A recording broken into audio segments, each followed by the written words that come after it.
귀한 찬양 감사합니다. 우리 시온 찬양대의 찬양을 하나님께서 영광 받으신 줄로 믿습니다. 어느 곳을 걸어가든지 간에 주님의 손잡고 풍성한 감사가 우리 삶 가운데 넘쳐나시기를 주님의 이름으로 축복합니다. 여러분, 오늘은 추수감사 주일, 추수감사절입니다. 여러분, 오늘은 뒤를 돌아보는 날입니다. 진짜 뒤를 돌아보는 것이 아니고 내 삶의 행적들을 여러분 돌아보는 날입니다. 여러분, 그리고 무엇을 발견하면 되겠습니까? 하나님께서 우리에게 주신 은혜를 발견하는 날입니다. 뒤를 돌아볼 때 하나님께서 나와 함께 하셨던 그 걸음들을 발견하게 되며 그 모든 것들이 하나님의 은혜였음을 여러분 고백하고 감격하며 감사하고 기쁨이 충만한 날, 바로 추수감사절. 여러분, 이 날에 주님을 통하여서 감사가 더욱더 넘치시기를 주의 이름으로 축복합니다. 그럼 특별히 오늘은 감사의 대상을 분명히 해야 됩니다. 감사의 대상은요, 살아계신 하나님입니다. 우리의 감사의 대상, 바로 주님이라는 겁니다. 여러분, 그러니까 은혜 받은 우리가 은혜 주신 하나님을 향하여 주님께 영광을 올려드리는 특별한 시간이 추수감사 주일, 추수감사절이라는 겁니다. 사랑하는 성도 여러분, 지난 시간을 돌아보면 곧 한 해를 돌아보게 되어질 때 여러분 무엇을 발견하게 됩니까? 하나님께서 정말로 나에게 베푸신 은혜가 여러분 보이십니까? 그래서 마음 가운데 감격이 넘치고 감사가 넘치고 함께 기뻐할 수 있는 하나님의 놀라운 은혜를 여러분 더욱더 받게 되십니까? 그럼 감사하는 사람의 특징이 있다라고 하는데요, 물론 이 특징은 절대적 기준은 아닙니다. 우리가 한번 내 자신을 살펴볼 수 있는 하나의 점검표라고 생각하고 한번 들어보시기 바랍니다. 그럼 감사 잘하는 분들은요, 잘 표현하는 사람이다, 이렇게 말한다고 합니다. 그럼 그러니까 마음속에 진심, 내 속에 감사하는 마음이 있는데 여러분 그것을 표현하지 않으면 내 진심, 내 마음과 다르게 전달도 안 되며 그 속에 있는 감사도 다 사그러질 수밖에 없다라는 겁니다. 여러분, 그러니까 표현할수록 감사는 더욱더 커지게 되어지고, 나는 조금 감사했는데 그 감사를 받은 사람은 더 크게 감사로 받아들이게 된다고 하니까 표현하게 될 때 감사할 수 있다라는 말입니다. 그럼 두 번째는 기록을 잘하는 사람이 감사할 확률이 높다라는 겁니다. 여기에서 기록한다라고 하는 것은 일기를 쓴다든가 직접 적는 사람을 말하는 것이고, 두 번째는 자신을 돌아보는 반성하는 사람을 일컫습니다. 그럼 반성한다라고 하는 것이 무엇입니까? 내 지나온 행적들을 차분하게 내 마음속에 조목조목 정리하는 시간이죠. 내가 그때 왜 그랬는지, 그 사람이 왜 그런 말을 했는지, 그 말을 한 의미는 무엇인지, 내가 그 말에 대해서 이렇게 대답을 했는데 내가 올바로 대답한 것인지, 이런 하나씩 일기를 직접 쓰면서 또는 나 자신을 반성하면서 나를 돌아보면서 삶을 정리해 가니까 그때 당시에 내가 흥분하고 혹은 감정적으로 대했던 그 모든 것들, 그냥 순간적으로 빠르게 시간이 지나가면서 놓쳤던 것들을 다시 한번 정리하면서 이것은 감사해야 되는 것인데 하면서 하나님 앞에 마음을 정리하면서 감사하게 된다는 겁니다. 그럼 세 번째는 작은 것을 소중히 여기는 사람이 감사할 수 있다는 겁니다. 그러니까 자신의 감사의 기준이 낮다는 겁니다. 감사의 기준이 낮다는 말은 천박하다는 말이 아닙니다. 사소한 것까지도 감사할 줄 안다는 겁니다. 다른 사람이 볼 때는 별일 아닌데 뭐 저것 가지고 감사하나 이렇게 할 만큼, 그럼에도 불구하고 나는 감사의 기준이 낮기 때문에 그것조차도 감사한다는 겁니다. 그럼 그렇기 때문에 이 사람은 일상의 삶 속에서 자연스럽게 긍정적 언어와 감사가 넘친다는 겁니다. 아내가 남편에게 반찬 밥을 해주면 뭐라고 말합니까? 아이고 맛있어 라고 말하고. 그럼 그렇게 하시죠? 침묵하는 거 보니까 생각을 많이 하셔야 될 것 같습니다. 아이고 맛있어, 아이고 맛있어. 뭐 물건을 사왔는데, 옷을 사왔는데, 야 너무 멋지다, 너무 예쁘다, 나 어때요? 이렇게 말하면 너무 예쁘다고, 옷 정말 잘 맞는다고, 이렇게 이런 말하는 거죠. 사소한 것도 감사의 기준을 낮추고 너무 좋다, 너무 감사하다, 너무 맛있다, 여기에 잘 왔다, 이렇게 말하는 것처럼 이런 작은 것을 소중하게 여기는 사람은 감사의 기준을 낮추고서 일상의 삶 속에서 자연스럽게 감사를 표현한다라는 겁니다. 마지막 네 번째는 스트레스를 잘 관리하는 사람이 감사를 잘한다는 겁니다. 그러니까 내 몸과 마음이 함께 연결되어져 있다는 거죠. 내 마음만 중요한 것이 아니라 내 육체의 컨디션도 참으로 중요하다는 겁니다. 내 속마음은 진짜 감사한데, 이런 내 육체가 피곤하고 어려우면 대할 때, 이런 말할 때 피곤하면 짜증내고 또 본심이 아는 것처럼 화를 낼 수도 있다는 겁니다. 내 몸을 잘 관리하고 내 몸을 잘 컨디션을 조절하게 되어지면 진짜 내 속마음을 잘 표현할 수 있는 힘을 갖게 됨으로 말미암아 감사할 수 있다라는 겁니다. 여러분 어떻습니까? 여러분 평상시에 이러한 기준을 가지고서 자신을 점검해 볼 때 그럼 감사하면서 살아가십니까? 어떠합니까? 여러분 성경적 가치, 신앙적 관점으로 볼 때 감사는 어떤 감사일까요? 위에서 말했던 이 네 가지 감사도 사실은 단순한 감사가 아닙니다. 쉽게 할 수 있는 감사가 아니라는 겁니다. 좀 더 깊이, 더 높게, 수준, 차원을 더 넓게 하며 높게 하면서 할 수 있는 감사인데, 여러분 우리에게 있어서 더 중요한 것은 성경적 가치관, 신앙의 관점으로서 감사를 바라보아야 된다는 겁니다. 단순한 감사가 아니라 이 네 가지도 깊이 있는 감사, 풍성한 감사인데, 우리가 성경적 가치관, 신앙적 관점 속에서 단순한 감사가 아니라 풍성한 감사를 한다라고 하는 것, 여러분 어떻게 하면 풍성하게 감사할 수 있을까요? 오늘 말씀을 통해서 그 은혜를 함께 나누기를 원합니다. 여러분 우리가 지금 신명기 말씀을 읽었는데요, 제가 지난번에도 말씀드렸듯이 신명기 말씀은 모세의 설교집이다 이렇게 말할 수 있습니다. 모세가 지금 설교하고 있다라고 볼 수 있겠습니다. 그럼 모세가 지금 하나님의 말씀을 대언해서 설교한다라고 하는 것은 그 설교를 듣는 회중, 청중이 있다는 것이죠. 지금 모세가 하나님의 말씀, 하나님의 뜻을 받들고 설교, 하나님의 말씀을 선포하고 있는데 그 말씀을 듣고 있는 청중, 회중은 누구입니까? 당연히 이스라엘 백성인데요, 이스라엘 백성 중에서도 구분할 수 있습니다. 이스라엘 백성 중에 애굽에서 처음 탈출한 출애굽 1세대가 아니라 출애굽 2세대가 지금 모세로부터 하나님의 말씀, 그 설교를 듣고 있다는 겁니다. 출애굽 1세대는요 그야말로 애굽으로부터 탈출한 1세대이며, 출애굽 2세대에는 이 출애굽 1세대로부터 광야에서 태어난 사람, 자라고 있는 사람들이 출애굽 2세대입니다. 그 출애굽 2세대가 지금 모세로부터 하나님의 말씀, 설교를 듣고 있다라는 겁니다. 신명기 1장 1절 말씀을 보면 우리 다 같이 한번 읽도록 하겠습니다. 시작. 이는 모세가 요단 저쪽 숲 맞은편에 아라바 광야 곧 바란과 도벨과 라반과 하세롯과 디사합 사이에서 이스라엘 무리에게 선포한 말씀이니라. 아멘. 여기서 이스라엘 무리는 출애굽 2세대인 겁니다. 지금 모세가 요단 저쪽이라고 했는데요, 요단 동쪽일까요? 서쪽일까요? 굉장히 큰 차이점을 가지고 있는 겁니다. 요단 동쪽입니다. 아직까지 요단강을 가로질러 도하지 못했습니다.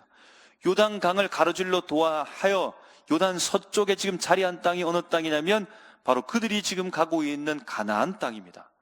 가나안 땅에 들어가지 못하고 요단 동쪽편, 저쪽 편에 있으면서 곧 아라바 광야에서 이스라엘 백성 무리가 함께 모였고, 아마 저쪽 땅을 등지고 이스라엘 백성을 향하여서 말씀을 증거하고 있을까요?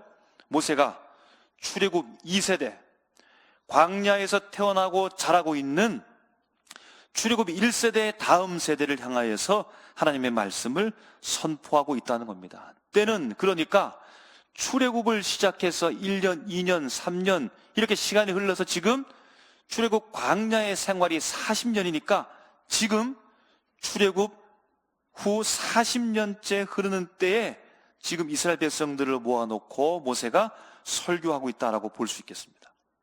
모세가 그들을 향하여서 말씀을 선포하고 있는 주된 내용은 재확인입니다.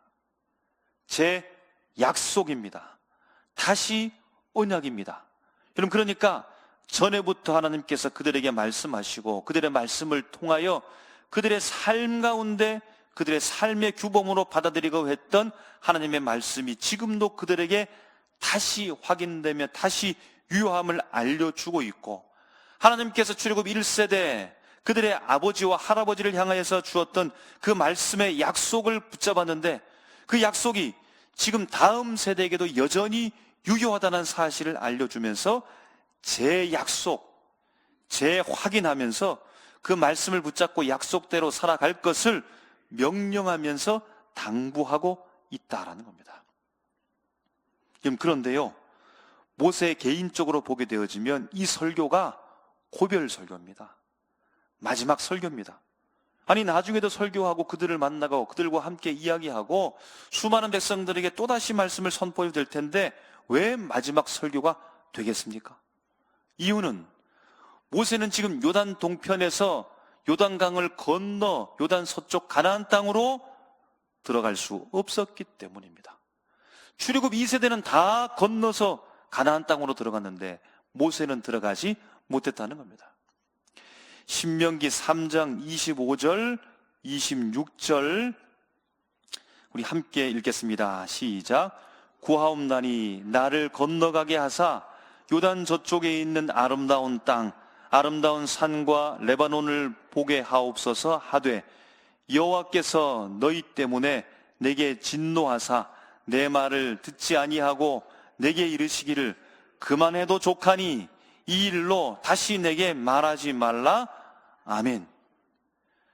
40년 동안 걸어왔던 광야의 땅, 하나님이 약속했던 젖과 꿀이 흐르는 땅이 지금 요단강 저 건너편에 눈에 들어와 있는데, 하나님, 저 강만 건너면 되지 않겠습니까?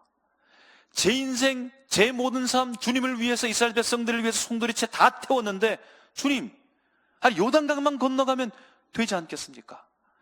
지나왔던 40년의 삶이, 이 시간이 너무나 아깝습니다. 주님, 건너가게 해주십시오.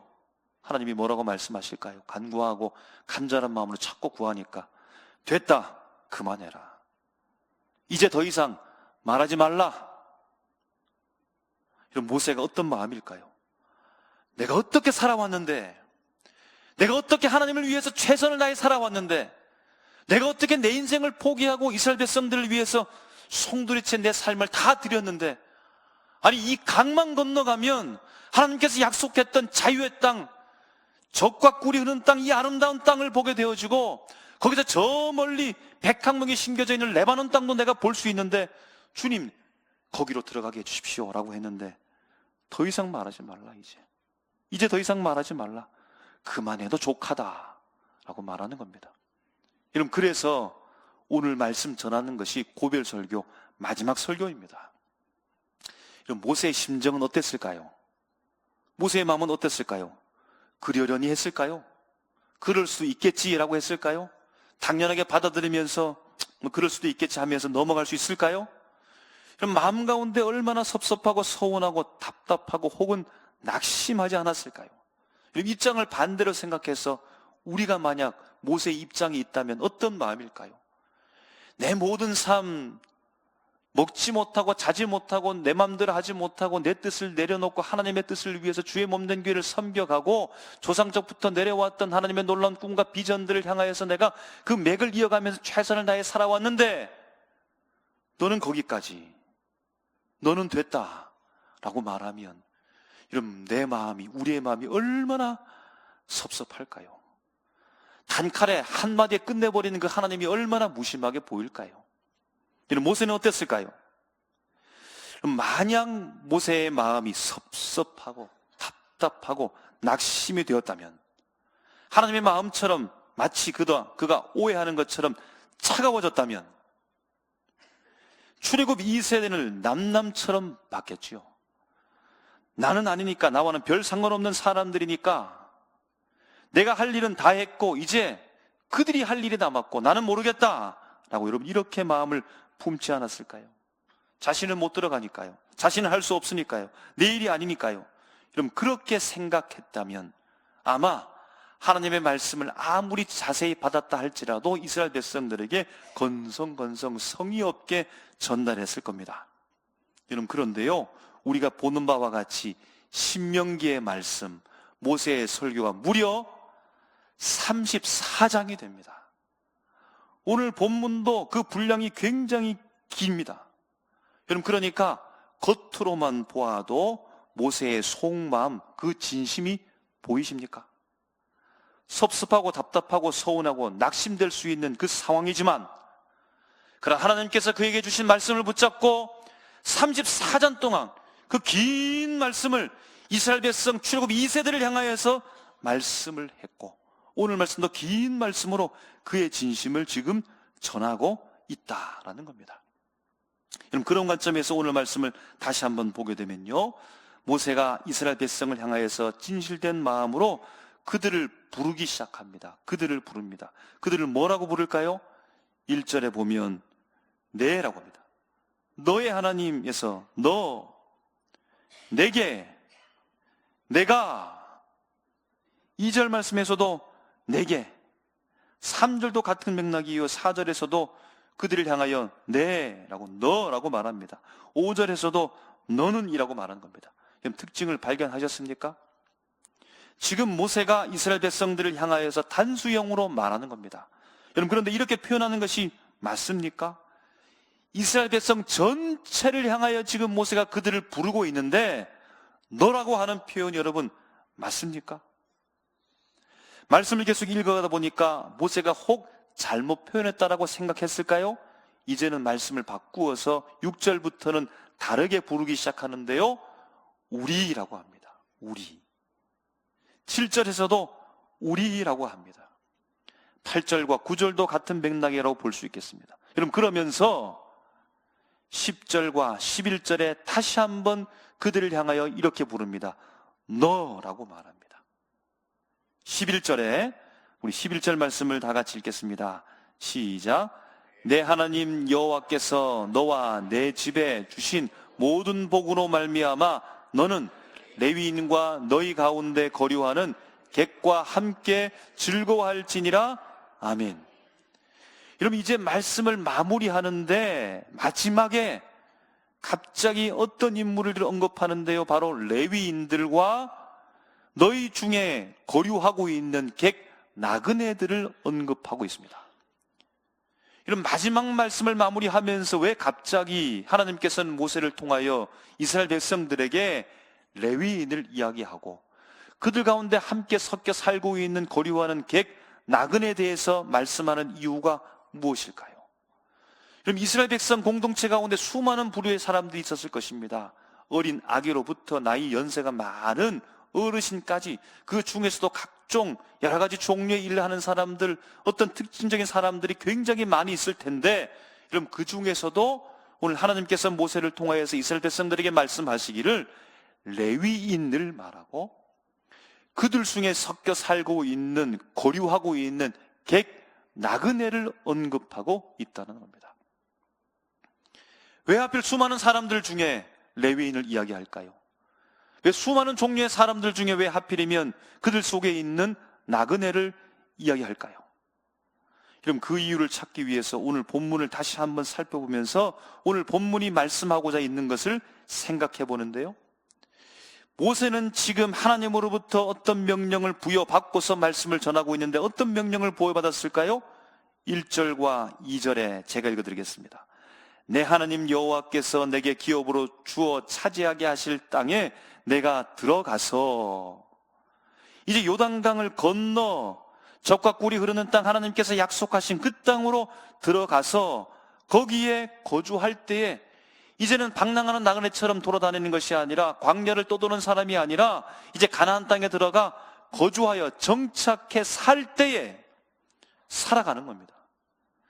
내 하나님 여호와께서 내게 주신 땅, 바로 그 땅, 가나안 땅, 그 토지의 모든 소산의 만물, 그 땅에서 정착하여 살면서 농사를 지음으로 말미암아 그 토지의 모든 소산, 땅에서 거둔 곡물, 열매, 수확한 것, 거기에서 만물, 한자로 말하면 초실, 첫 열매, 맞이할 때 맛, 물할 때 어떤 물건, 것, 만물, 첫 열매, 그 열매를요 거둔 이후에 그것을 가져다가 광주리에 담고 내 하나님 여호와께서 그의 이름을 두시려고 택하신 곳 성소로 가서, 성막으로 가서 그것을 가지고 제사장에 주어서 들여 올리라는 거죠. 곧 그 땅으로 들어가서 정착해서 살면서 농사를 지어 거둔 그 열매 수확물의 첫 열매를 하나님께 드리라는 겁니다. 그럼 이것을 지금 모세가 하나님으로부터 받아 그 뜻을 이스라엘 백성들에게 선포하고 있는데요. 그런데 갑자기 왜 11절 말씀에 레위인을 말하고 거류하는 객, 나그네를 말하는 겁니까? 그럼 이스라엘 백성이 지금 첫 수확물, 첫 열매를 드리면서 레위인, 거류하는 객을 말합니다. 그럼 첫 열매라고는 맥락 속에서 레위인과 거류하는 객을 생각해 보시기 바랍니다. 여러분, 그들의 특징이 무엇일까요? 어떤 특징을 가지고 있을까요? 레위인과 거류하는 객은 어떤 특징을 가지고 있을까요? 그럼 반대로 앞에서 말했던 너라고 얘기했죠? 그리고 우리라고 얘기했죠? 너와 우리와 레위인과 나그네는 어떤 차이점을 여러분 가지고 있을까요? 바로 첫 열매라고 하는 관점에서 이 공동체, 두 사람들은 어떻게 비교가 될까요? 여러분 떠오르십니까? 바로 첫 열매를 거둘 수 있는 사람이냐, 첫 열매를 거두지 못하는 사람이냐를 비교한다는 겁니다. 그럼 우리는, 나머지 이스라엘 백성 전체는 첫 열매를 거둘 수 있는 사람이요, 레위인과 그 속에 살고 있는 거류민, 객, 곧 나그네는 첫 열매를 거두지 못하는 사람이라는 겁니다. 우리는, 이스라엘 백성들은 첫 열매를 거두어서 하나님께 드릴 수 있는 사람이지만 레위인과 나그네는 첫 열매를 거두지도 못하며 거두지 못했기 때문에 하나님께서 드릴 것이 없다라는 겁니다. 여러분, 그런데 왜 이 두 부류의 사람들을 비교하고 있을까요? 왜 이 두 부류의 사람들을 비교하면서 오늘 말씀을 이어가고 있는 것일까요? 여러분, 그 이유를 다시 한번 찾기 위해 오늘 본문에서 말씀하시는 그 말씀이 무엇인지 다시 한번 살펴봅니다. 모세가요, 하나님으로부터 명령을 받아서 그들을 향하여서 말씀을 전하고 있는데 마지막 11절 말씀 우리 다 같이 한번 읽겠습니다. 시작. 내 하나님 여호와께서 너와 내 집에 주신 모든 복으로 말미암아.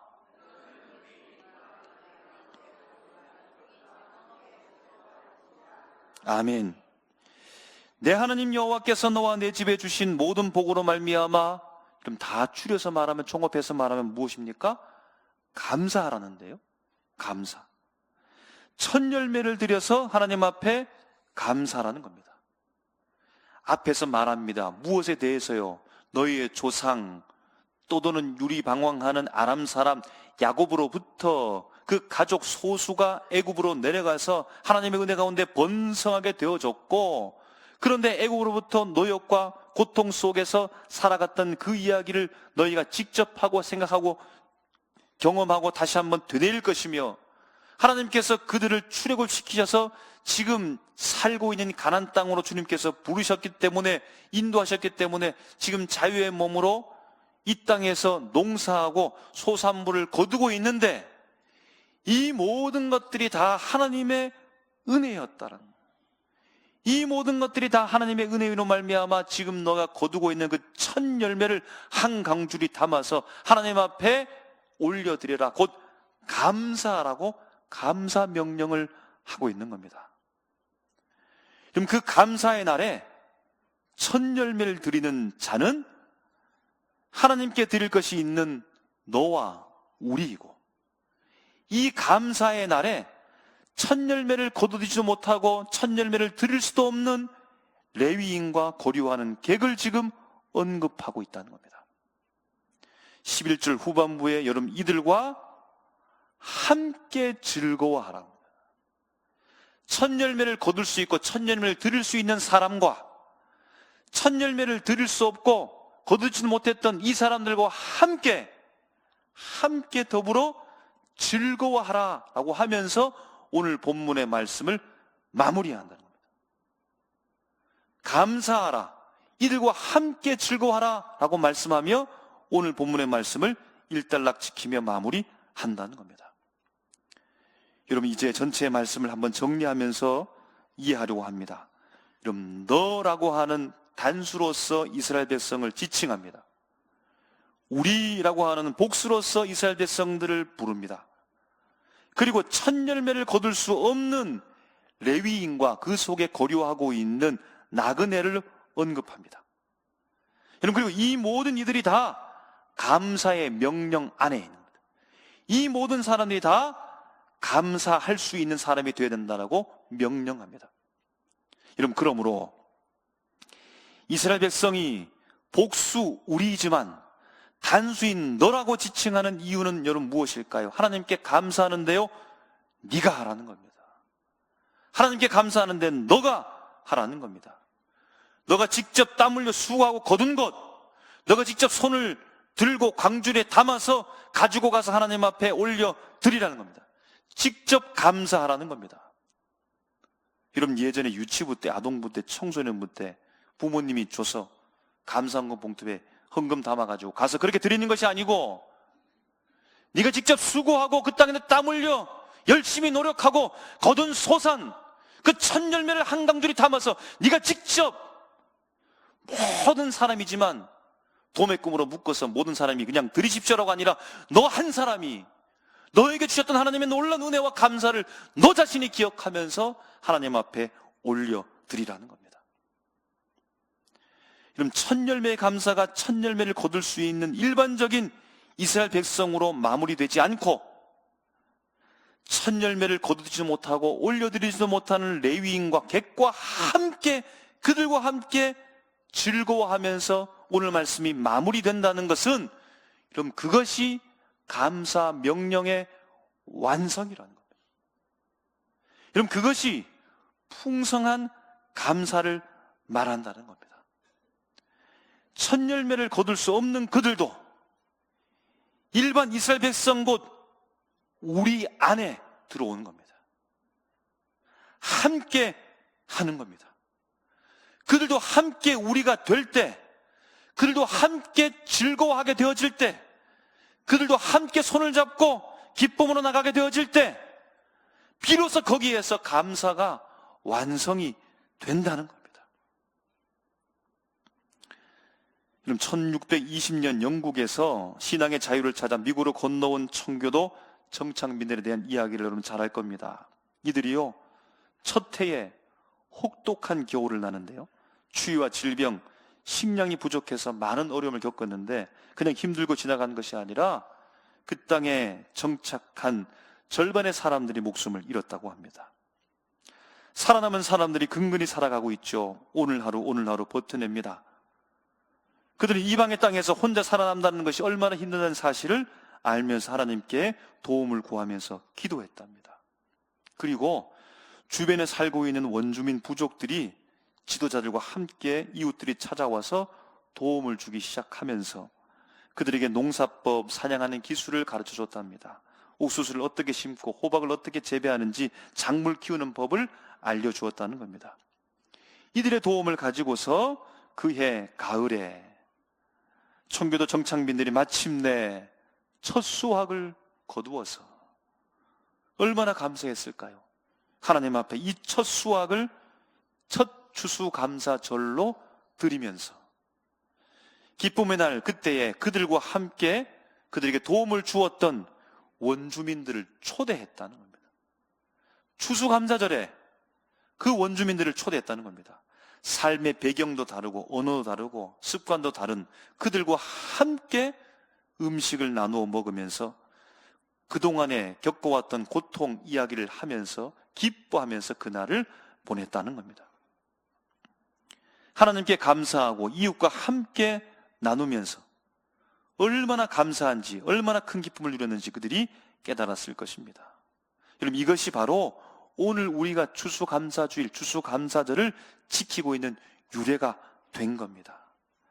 첫 수확으로 하나님께 감사하고 이웃과 함께 우리가 되어져서 하나님 앞에 나가게 되어질 때 비로소 주님께서 말씀하신 그 감사를 완성할 수 있다라는 겁니다. 감사는 나눌 때 여러분 더 깊어지지요. 함께 할 때 진정한 의미가 비로소 드러나는 겁니다. 이스라엘 백성이 첫 열매를 하나님께 드리면서 레위인과 그들과 함께 거류하고 있는 객과 함께 여러분 즐거워했던 것처럼 여러분 우리도 감사하는 것, 추수감사절로 주님 앞에 감사하는 것은 여러분 내 개인적 감사로 그냥 마치는 것이 아닙니다. 아이고 감사했지, 아이고 감사했지. 여러분 그것이 아니라 내 개인과 공동체의 과거를 함께 돌아보면서 그 옛날 우리와 함께 하셨던 하나님의 놀라운 역사를 기억하면서 이스라엘 백성의 조상이었던 야곱, 유랑하던 그 야곱을 하나님께서 지키시고 인도해 주셔서 그들 민족의 출발점이 어디였던가를 알고 곧 우리 자신 개인적인 신앙과 믿음의 공동체의 우리 뿌리를 바라보면서 하나님께서 우리를 어떻게 지키셨고 인도해 주셨기 때문에 여기까지 이르게 되었는지, 우리가 함께 어떻게 풍성하게 주님 앞에 나와서 감사할 수 있게 되었는지를 알게 되면서 우리 마음 가운데 나만이 아니라 풍성하게 함께 우리가 우리의 공동체로 되어질 때에 하나님 앞에 온전한 풍성한 감사와 마침내 비로소 감사가 완성된다는 사실을 깨달으시기를 주님의 이름으로 축복합니다. 이런 결단으로 주님 앞에 나갔으면 좋겠습니다. 하나님이 우리에게 은혜 주셨으니 내가 그것을 분명히 기억하리라. 하나님께서 내게 은혜 주셨으니 이 기쁨을 나 혼자만 기뻐하는 것이 아니라 함께 우리가 기뻐하리라. 우리 공동체에 어느 사람은 제외하고 어느 사람은 들어오는 그런 기준을 마련하는 것이 아니라 누구나 다 품을 수 있는 풍성한 마음으로 내가 감사하면서 함께 하리라 라고 하면서 여러분 마음에 결단하시기를 바랍니다. 여러분 그렇게 되어질 때 이 시대에 진정 추수감사절의 의미를 우리가 다시금 확인하고 모든 사람에게 하나님께서 허락하신 놀라운 은혜가 얼마나 큰지를 우리가 밝히 알게 할 줄로 믿습니다. 추수감사절 풍성한 감사를 완성하는 우리 믿음의 공동체가 다 되시기를 주님의 이름으로 축복합니다. 네.